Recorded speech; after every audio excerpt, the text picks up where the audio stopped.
যুবক রুটি বিক্রেতা, সে রুটি বিক্রি করে, চুলার মধ্যে রুটি সেকে, সে যে সালাম দিল আসসালামু আলাইকুম, যুবক বলে ওয়ালাইকুম আসসালাম। আহমদ ইবনে হাম্বল বলে, যুবক আমার যাওয়ার জায়গা নেই, সফরে বেরিয়েছি, খুব শীতে কষ্ট পাচ্ছি, রাতে যদি তোমার এই চুলা থেকে একটু আগুন পোহাই কোনো সমস্যা? যুবক বলে, না না সমস্যা না, আহলান ওয়া সাহলান, খুব সামনে আসেন আসেন, আপনি আগুন পোহাইলে আমার সমস্যা কি? সুবহানাল্লাহ পড়েন।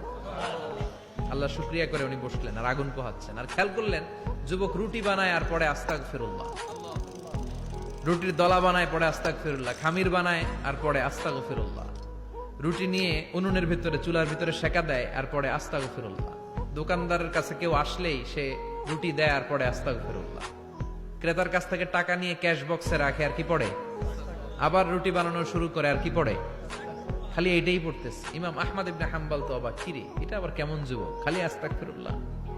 উনি প্রশ্ন করলেন, যুবক ঘটনা কি? আসার পর থেকেই তোমার দেখতেছি তুমি রুটি বানাও, রুটি বিক্রি করো আর পড়ো আস্তাগফিরুল্লাহ, মালাকা ইয়া শাবাব।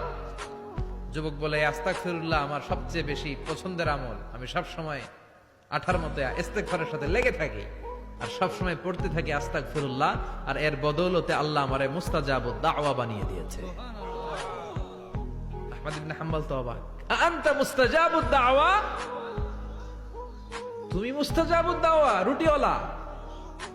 আমি এত বছর হাদিস পড়াই, আমিও তো মুস্তাজাবুদ দাওয়া না, আর তুমি রুটি বেচো বাজারে, তুমি মুস্তাজাবুদ দাওয়া, তুমি দোয়া করলে সব কবুল হয়ে যায়?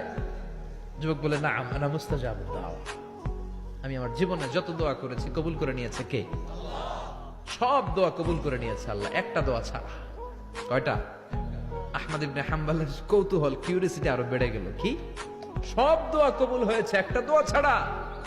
মাযালিকা দুআ ইয়া শাব, কি সেই দোয়া?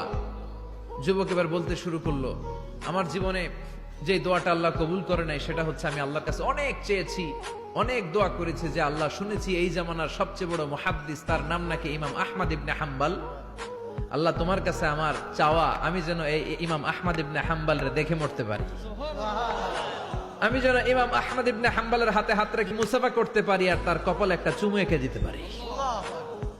আহমদ ইবনে হাম্বল আবেগপ্রবণ হয়ে গেলেন, চোখের পানি ছেড়ে দিলেন, বললেন, যুবক তোমার এই দোয়াটাও কবুল হয়ে গিয়েছে। আহমদ ইবনে হাম্বলের দেখার সাক্ষাৎ পাওয়ার জন্য আহমদ ইবনে হাম্বলের বাড়িতে তোমার যাওয়ার দরকার নাই, আহমদ ইবনে হাম্বল তোমার দরবারে ছুটে এসেছে। আনা আহমদ ইবনে হাম্বল মুহাদ্দিসুদ দাহর, আমি নিজেই আহমদ ইবনে হাম্বল।